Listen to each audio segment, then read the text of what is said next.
बिस्मिल्लाहिर्रहमानिर्रहीम अस्सलाम वालेकुम students, this is Atif Ahmad your physics teacher. बच्चों, आज की इस वीडियो में हम डिस्कस करने जा रहे हैं किरचॉफ वोल्टेज लॉ। इससे पहले हमने पढ़ा था किरचॉफ का करंट लॉ। ठीक है, आज हम किरचॉफ का वोल्टेज लॉ डिस्कस करेंगे। लास्ट लेक्चर में भी मैंने आपको बताया था कि बेसिकली किरचॉफ लॉ को हम स्टडी क्यों कर रहे हैं। हम इलेक्ट्रिकल सर्किट्स को सॉल्व करने के लिए किरचॉफ लॉ का इस्तेमाल करते हैं। इलेक्ट्रिकल सर्किट को सॉल्व करने का मतलब क्या है कि सर्किट में मौजूद जो कंपोनेंट्स हैं उसमें करंट या वैल्यू ऑफ वोल्टेज आपको फाइंड करनी है, तो उसके लिए आप इसको इस्तेमाल करते हैं। ओहम लॉ भी हमारे पास मौजूद है जिससे हम सर्किट को सॉल्व करते हैं, लेकिन ओहम लॉ सिर्फ और सिर्फ सिंपल सर्किट्स को सॉल्व करता है। सिंपल सर्किट से मुराद ऐसा है कि एक बैटरी लगी हुई है, साथ में दो तीन सीरीज में या पैरेलल में आप रजिस्टर लगा दिए। इस तरह के आसान और सिंपल सर्किट के लिए ओहम्स लॉ होता है। लेकिन जब सर्किट कॉम्प्लिकेटेड हो जाते हैं, लाइक आप यहाँ पर देख सकते हैं कि इसमें तीन सेल हमने लगा दिए, EMF1, EMF2, EMF3 और तीन रजिस्टर्स हैं। इस तरह के जो सर्किट्स हैं उनको कॉम्प्लिकेटेड सर्किट कहा जाता है। ठीक है, इसमें दो बैटरीज या तीन बैटरीज, इससे ज्यादा भी लगा सकते हैं, रजिस्टर 3, 4, 5, 7 ज्यादा भी हो सकते हैं। तो इस तरह के कॉम्प्लिकेटेड सर्किट को सॉल्व करने के लिए फिर हम ओहम लॉ का इस्तेमाल नहीं कर सकते, फिर हमें जो है वो किरचॉफ लॉ का इस्तेमाल करना होता है। ठीक है, तो इन कॉम्प्लिकेटेड सर्किट्स के लिए हम किरचॉफ लॉ का इस्तेमाल करते हैं। तो ये आपको पता चलेगा कि हम बेसिकली किरचॉफ लॉ को स्टडी क्यों कर रहे हैं। ठीक है, सर्किट्स को सॉल्व करने के लिए। कौन से सर्किट्स को? जो सर्किट मुश्किल होते हैं सॉल्व करना, कॉम्प्लिकेटेड सर्किट्स को। ठीक है, और उसके बाद आपको बताएंगे दो हमारे पास इसके लॉ होते हैं, एक केसीएल और एक केवीएल, यानी किरचॉफ का करंट लॉ और किरचॉफ का वोल्टेज लॉ। अब किरचॉफ का करंट लॉ तो हम बड़ी डिटेल से प्रीवियस लेक्चर में डिस्कस कर चुके हैं। तो आज हमने बात करनी है जी किरचॉफ के वोल्टेज लॉ के ऊपर। बहुत ही आसान और सिंपल है ये लॉ भी। ठीक है, समझ आ गई करता क्या है, क्या मकसद होता है इसका। अब इसकी स्टेटमेंट को जान लीजिए। स्टेटमेंट में ये कहता है भाई कोई भी आपके पास इलेक्ट्रिकल सर्किट है, उसके अंदर एक क्लोज लूप ले लो। उस क्लोज लूप के अंदर तमाम पोटेंशियल डिफरेंस का सम जीरो होता है। इलेक्ट्रिकल सर्किट में एक आप क्लोज पाथ ले लो, क्लोज लूप ले लो, और उसके अंदर तमाम जो पोटेंशियल डिफरेंसेस होते हैं उनका सम क्या होता है? जीरो। उस पोटेंशियल डिफरेंसेस के अंदर जो है ना वो पोटेंशियल का ड्रॉप भी आ जाता है जो रेजिस्टेंस के अक्रॉस होता है, और उनके जो ईएमएफ है वो भी आ जाते हैं। उन सब का सम जो है ना वो जीरो, यानी यहां पर पोटेंशियल ड्रॉप, ये ईएमएफ, ये पोटेंशियल ड्रॉप, ये ईएमएफ, इन सब का सम जीरो है। ठीक है, यूं डिफाइन करेंगे इसको। Algebraic sum of all the potential differences in a close loop is zero. Delta V is equal to zero करते हैं उसको। एक और डेफिनेशन में अभी वो आपको मैं समझाऊंगा, पहले ये जब एक्सप्लेन करूंगा तो, लेकिन आप एक बार सुन लीजिए बस उसको। In any close electrical circuit, किसी भी क्लोज इलेक्ट्रिकल सर्किट के अंदर the algebraic sum of all the electromotive forces यानी ईएमएफ, तमाम ईएमएफ का सम एंड वोल्टेज ड्रॉप, और जो वोल्टेज ड्रॉप आ रहे हैं उनका सम जो है वो इक्वल टू क्या होता है? जीरो। बात एक ही है। ठीक है, अच्छा जी। तो अब जो है ना इसकी तरफ बढ़ने से पहले, जैसे हमने लास्ट टाइम किया था, जो साइन कन्वेंशन थी वो डिस्कस कर ली थी कि एक पॉइंट की तरफ आने वाला जो करंट है उसको हम पॉजिटिव मानेंगे, पॉइंट से जाने वाले करंट को हम नेगेटिव मानेंगे। इसी तरह यहाँ पर भी कुछ साइन कन्वेंशन है। यहाँ पर हमने ये कहा ना कि लूप में तमाम पोटेंशियल डिफरेंसेस का सम जीरो है। ठीक है, तो उसमें कुछ की वैल्यू हम पॉजिटिव लेते हैं, कुछ की वैल्यू हम नेगेटिव लेते हैं। तो कौन नेगेटिव होगा, कौन पॉजिटिव होगा, ये हमें साइन कन्वेंशन से पता चलेगा। और ये एज अ शॉर्ट क्वेश्चन भी कुछ बोर्ड में पूछा जाता है, what are the sign convention for the KVL. तो ये अच्छे से जरा समझ लीजिए इसको।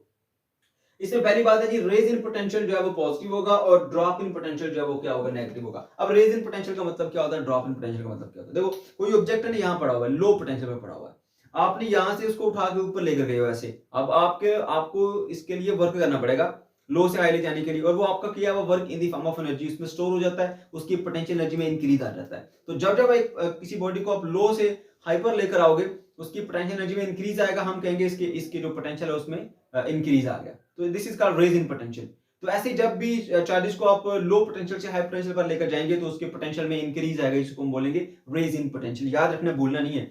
ड्रॉप इन पोटेंशियल क्या होता है? देखो, यहाँ पर एक ऑब्जेक्ट पड़ा था, इसके पास कुछ पोटेंशियल एनर्जी थी, मैं इसको ले जाता हूँ नीचे लाकर जमीन पे रख देता हूँ। तो मैंने क्या कर दिया, इसको ऊपर से नीचे लेकर गया, यानी हाई से लो की तरफ लेकर गया। तो इसके अंदर मौजूद पोटेंशियल एनर्जी जो है वो अब कम होती जा रही, कम होती जा रही। फाइनली जब जमीन पे जाता है तो जीरो हो जाती है। तो आप जरा सोचो कि हाई से लो जा रहे हैं तो पोटेंशियल एनर्जी में कमी आ रही, तो हम बोलेंगे कि पोटेंशियल में ड्रॉप आ रहा है। ठीक है, तो ये बहुत आसान और सिंपल सी बात है कि चार्ज जब हाई से लो की तरफ मूव करेगा तो वो पोटेंशियल का ड्रॉप लाएगा, और जब चार्ज लो से हाई की तरफ मूव करेगा तो वो पोटेंशियल में इंक्रीज लाएगा। इतनी सी बात है बस। ठीक है, ओके। उसके बाद ईएमएफ के लिए, EMF is positive when the current is flow from negative to positive. Current जब नेगेटिव से पॉजिटिव की तरफ फ्लो करके जाएगा तो फिर आपके पास जो है वो ईएमएफ क्या होगा? ये देखिए, ये हमारे पास नेगेटिव पॉइंट और ये पॉजिटिव, नेगेटिव से पॉजिटिव की तरफ करंट की डायरेक्शन होगी हमारे पास, तो ईएमएफ पॉजिटिव। ठीक है, और इसी तरह से अगर जो लास्ट पॉइंट है, EMF will be negative when the current flow from a positive to negative. Positive से नेगेटिव करंट फ्लो करता हुआ जाएगा तो फिर आपके पास जो है वो ईएमएफ की वैल्यू क्या हो जाएगी, उसको नेगेटिव मानेंगे। क्योंकि एक तरह से देखा जाए तो वही यहाँ पे भी आप देख सकते हैं, हाई और ये low, high to low drop negative, low to high यानी नेगेटिव टू पॉजिटिव इंक्रीज। ठीक है, तो ये मैंने 4 निशानियां यहाँ पर बताई हैं, इसको समझना बहुत जरूरी है। ये समझ के इंशाल्लाह आपको जो है आसानी से ये चीज क्लियर हो जाएगी। अब आप ध्यान से सुनिए, आपने देखो आपके पास जो है ना, जब भी आपने केवीएल को सॉल्व करना था, सबसे पहले आप उसके अंदर ना एक करंट की डायरेक्शन सेलेक्ट करते हो। ये आपकी अपनी चॉइस होती है, आप क्लॉकवाइज भी ले सकते हो, इसको एंटी क्लॉकवाइज भी ले सकते हो, ये आपकी अपनी चॉइस होती है। ठीक है, ओके। तो मैंने क्या किया जी, यहाँ पर ऐसा कर दिया कि एक जो है वो डायरेक्शन सेलेक्ट कर लिया। ये जो एरो रेड कलर का आपको नजर आ रहा है ना, ट्रैवल डायरेक्शन, ये बेसिकली वो करंट की ट्रैवल डायरेक्शन है, समझ गए। अब अगर रेजिस्टर का एक एंड इधर वाला एंड पॉजिटिव से जुड़ा हुआ तो डेफिनेटली वो हाई पोटेंशियल पर होगा, ये एंड नेगेटिव से जुड़ा है तो डेफिनेटली वो लो पोटेंशियल पर होगा। अब अगर आपकी ट्रैवल डायरेक्शन हाई से लो की तरफ है तो अंडरस्टूड है, हाई से लो पे आ रहे हो तो पोटेंशियल में तो ड्रॉप आएगा, तो पोटेंशियल में ड्रॉप को नेगेटिव कहते हैं। तो V IR होता है ना, तो आई करंट अगर इसमें से पास कर रहे हैं तो IR फिर आपके पास क्या होगा, नेगेटिव में होगा पोटेंशियल ड्रॉप, समझ गए। इसी तरह से अगर आप जो है वो ट्रैवल डायरेक्शन है वो आपकी नेगेटिव से पॉजिटिव की तरफ है। अब देखिए ये वाला एंड जो है ना रेजिस्टर का, वो नेगेटिव से जुड़ा हुआ है और ये बैटरी के पॉजिटिव से जुड़ा हुआ है, तो ये लो पोटेंशियल है, ये हाई पोटेंशियल है।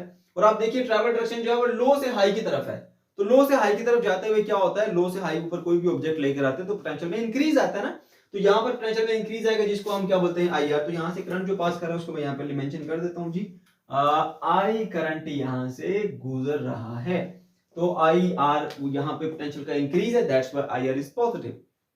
ओके, उसके बाद ये ट्रैवल डायरेक्शन बता चुका हूं मैं ईएमएफ के लिए, पॉजिटिव टू नेगेटिव यानी हाई टू लो, तो क्या होगा, high to low EMF will be negative. तो ये देखिए travel direction negative to positive यानी लो टू हाई, लो से हाई जाएंगे तो डेफिनेटली यहाँ पर जो है वो आपके पास पॉजिटिव साइन आएगा। ये पॉइंट्स याद रखने, आपने भूलने नहीं है, समझ गए बच्चों। ओके जी, अब जी हमने ये एक सर्किट ले लिया है, इसमें एक ईएमएफ का सोर्स ये लगा हुआ है, एक ईएमएफ का सोर्स ये लगा हुआ है, ठीक है ना। अच्छा, उसके बाद यहाँ पर एक रेजिस्टर लगा हुआ है R1, एक यहाँ पर रेजिस्टर लगा हुआ है, वो क्या है जी, R2 है, समझ गए। अच्छा, और अब हमने इसके ऊपर केवीएल अप्लाई करना है। यहाँ पर एक इंफॉर्मेशन दी जा रही है कि EMF1 जो है वो EMF2 से ग्रेटर है, यानी इसकी वैल्यू बड़ी है, इसकी वैल्यू छोटी है। तो समझ लीजिए, मान लीजिए इसकी वैल्यू कितनी है, 10 है, और इसकी क्योंकि छोटा है तो इसकी वैल्यू हम 2 ले लेते हैं ये, और इसका पॉजिटिव इसके पॉजिटिव के सामने जुड़ा हुआ है। तो याद रखना, जब पॉजिटिव पॉजिटिव के सामने आता है ना तो पोटेंशियल ऐड नहीं होते, माइनस होते हैं। देखो अगर 1.5 वोल्ट का सेल ये ले लिया, 1.5 वोल्ट का सेल ये ले लिया, यूं लगा दो इसको ऐसे। अब यहाँ लगाओ ना जरा वायर, आपको 0 करंट मिलेगा। क्यों, 1.5 वोल्टेज का 1.5 वोल्टेज का वो माइनस हो जाते हैं 0, ठीक है। अगर आप यूं लगाते हो ऐसे तो अब क्या होगा, 1.5 इसका 1.5 इसका, वो 3 वोल्ट आपको मिल जाते हैं, ऐड होते हैं। तो पॉजिटिव नेगेटिव से जुड़ेगा ऐसे बैटरी का सिरा, तो तब आपके पास वोल्टेजेस ऐड होते हैं। अदरवाइज ऐसे क्या होंगे, ये सब्ट्रैक्ट हो जाएंगे, माइनस हो जाएंगे, समझ गए ना। ये बात याद रखनी है, भूलनी नहीं है। तो ये पॉजिटिव ये नेगेटिव। अब आपको जब इसको सॉल्व करना होता है तो वो क्या आपकी बातें माइंड में होनी चाहिए। ये देखा 10 वोल्ट का, ये देखा 2 वोल्ट का, तो ये 10 और ये 2 दोनों माइनस होंगे, तो मान लीजिए 10 में से ये 2 निकल गया, तो ये अब 10 नहीं है, ये अब 8 है। मैंने पहले 10 लिखा था, अब मैं कहता हूँ जी 10 नहीं ये 8 है, क्योंकि ये 2 इसमें से माइनस हो गया। अब 2 माइनस कर दिए ना तो समझे ये आपके पास है ही नहीं, एक करने के लिए समझने के ये आपके पास है ही नहीं। अब ये रजिस्टर आपके पास, यहां से पोटेंशियल है, जब ऊपर से नीचे आएगा ये सारा चार्ज घूमता हुआ यहां से यहाँ, तो इसका पोटेंशियल यहाँ पर आएगा 0 हो जाएगा। तो यहाँ पर इसके पास ज्यादा पोटेंशियल है, फिर यहाँ से आएगा कुछ पोटेंशियल कम हो जाएगा, ठीक है। वही पोटेंशियल यहाँ पर मिलेगा, फिर यहाँ से यहाँ जाएगा तो और कम हो जाएगा। तो ये देखो बच्चों, ये जो सिरा है इस पॉइंट पर आपको हाई पोटेंशियल मिलेगा, यहाँ पर आपको लो पोटेंशियल मिलेगा। फर्स्ट कर लो 10 वोल्ट यहाँ पर थे, तो यहाँ पर आगे रहेंगे 5 वोल्ट, वो 5 वोल्ट अब चलते हुए यहाँ पर आएंगे, अंडरस्टैंडिंग के लिए कह रहे हो। वो 5 वोल्ट यहाँ पर मिलेंगे, फिर यहाँ से इसमें से गुजरेगा तो वो कंज्यूम होते हुए यहाँ पे 0 रह जाएंगे, फिर 0 यूं जाएंगे, समझ गए। तो ये इसका मतलब 10 पर था, ये 5 पर था, ये हाई और ये लो। अब ये 5 पर था, ये 0 पर था, ये हाई और ये लो, समझ गए ना। तो आप ये समझ लो भाई, ये जो रेजिस्टर है ना, इसकी ये एंड पॉजिटिव और ये एंड इधर से नेगेटिव से जुड़ी हुई है, तो ये हाई और ये लो। इसको देख लो, इसका ये एंड पॉजिटिव से जुड़ा हुआ है ऐसे, और ये एंड नेगेटिव से जुड़ा हुआ है, ये हाई और ये लो, ठीक है। और ट्रैवल डायरेक्शन हमने कैसे लिया, एंटी क्लॉकवाइज लिया। तो मैंने ये रूल जो आपको बताई, अगर आपको ये समझ में आ गए तो आप बड़ी आसानी से इसको कर सकते हो। अब हमने क्या करना है, इन सारों का पोटेंशियल ड्रॉप जो पोटेंशियल डिफरेंस है उनको ऐड करके इक्वल टू 0 शो करना है। प्रॉब्लम सिर्फ और सिर्फ माइनस साइन का आ रहा होता है। तो आपने सबसे पहले देखा कि यहाँ से ये यूं से यूं जा रहा है ना, ऐसे घूमती यूं जा रही है, यानी नेगेटिव टू पॉजिटिव। तो ईएमएफ है, ईएमएफ अगर negative to positive travel direction में होगा तो वो पॉजिटिव होगा। तो आपने यहाँ पर पहले ईएमएफ 1 को पॉजिटिव शो कर दिया, फिर प्लस नेक्स्ट आपके पास ये आता है। अब ये रेजिस्टर है, अब ये वाला एंड इसका हाई है, ये वाला एंड इसका लो है, यानी ये वाला पॉजिटिव है और ये वाला नेगेटिव है, ठीक है। और करंट हाई से लो की तरफ जा रहा है, हाई टू लो। तो हाई से लो अगर जाएगा, हाई से लो, तो मैंने बताया पोटेंशियल एनर्जी कम होती है ऑब्जेक्ट की, तो यहाँ पर पोटेंशियल ड्रॉप आएगा, पोटेंशियल का क्या आएगा, ड्रॉप आएगा, कमी आएगी। तो हाई से लो आपके पास जो है ना वो क्या आएगा, पोटेंशियल ड्रॉप। उसको आपने किससे शो कर देना जी, माइनस साइन के साथ, नेगेटिव आई इंटू आर, क्योंकि V equal to I R होता है ना।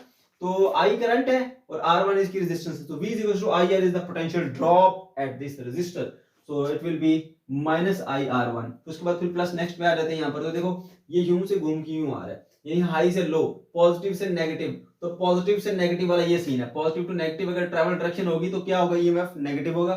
दैट्स व्हाई यहाँ पर क्या आ जाएगा आपके पास, EMF2 नेगेटिव। फिर लास्ट में ये आ जाता है, ये वाला एंड देखो, ये वाला ये पॉजिटिव से कनेक्ट है, ये वाला नेगेटिव से कनेक्ट है। तो फिर ये हाई और ये लो, हाई से लो जाते हुए पोटेंशियल ड्रॉप आता है। आई करंट पास किया R2 से, तो IR2, क्योंकि पोटेंशियल ड्रॉप है, दैट्स व्हाई माइनस R2। समझ गए? ओके। तो अब इन सबको जो है ना वो आपने ब्रैकेट्स हटा के लिखा, EMF1 minus IR1 minus E2 minus IR2 is equal to 0 आ गया।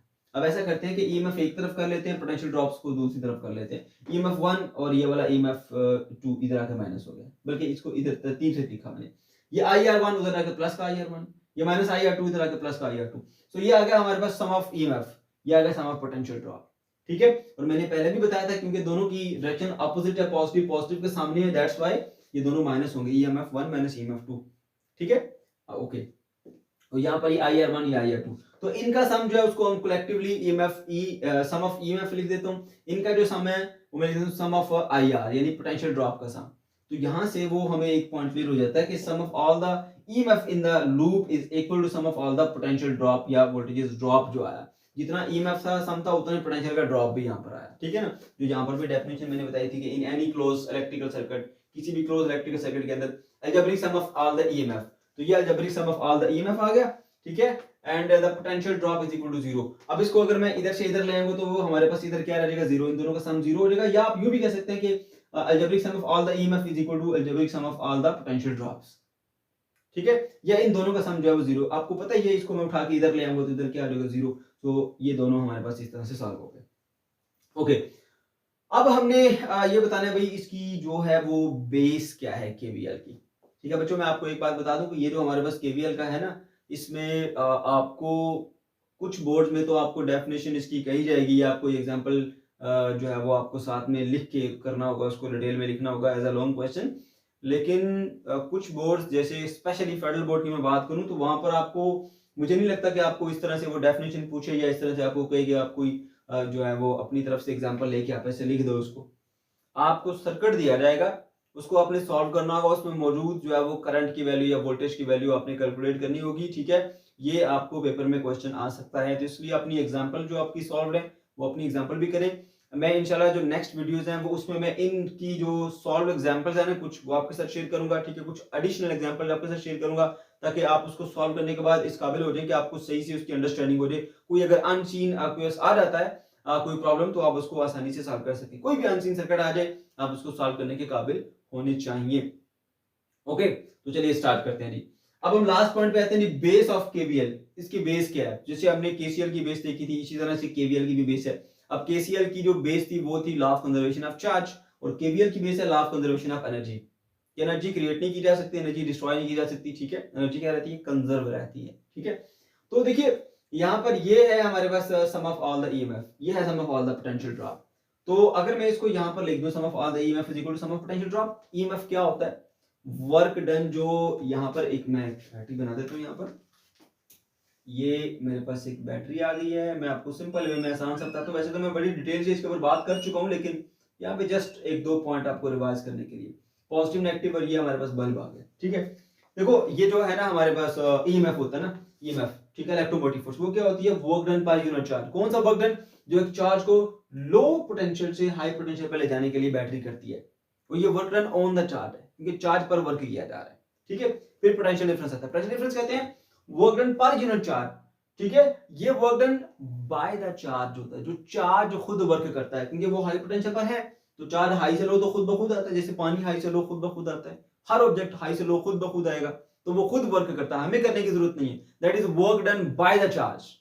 ठीक है, तो potential difference work done per unit charge, EMF भी work done per unit charge. फर्क इतना है कि ये work done on the charge है, वो work done by the charge है, तो दोनों work done per unit charge है, तो work done per unit charge, work done per unit charge. फर्क क्या है, ये work done on the charge है, बैटरी चार्ज पर वर्क करती है और लो से हाई ले जाती है, और ये work done by the charge है, चार्ज खुद वर्क करता है और हाई से लो की तरफ जाता है। अब क्यू क्यू से कैंसिल कर दें तो sum of the work is equal to sum of the work. ये कौन सा वर्क है जो work done on the charge हुआ, ये कौन सा वर्क है जो work done by the charge हुआ। तो यहाँ पर जितनी एनर्जी जो है वो चार्ज को दी गई, उसके ऊपर वर्क करके लो से हाई पर ले जाया गया, उतना ही वर्क करके वो वापस नीचे आ जाता है।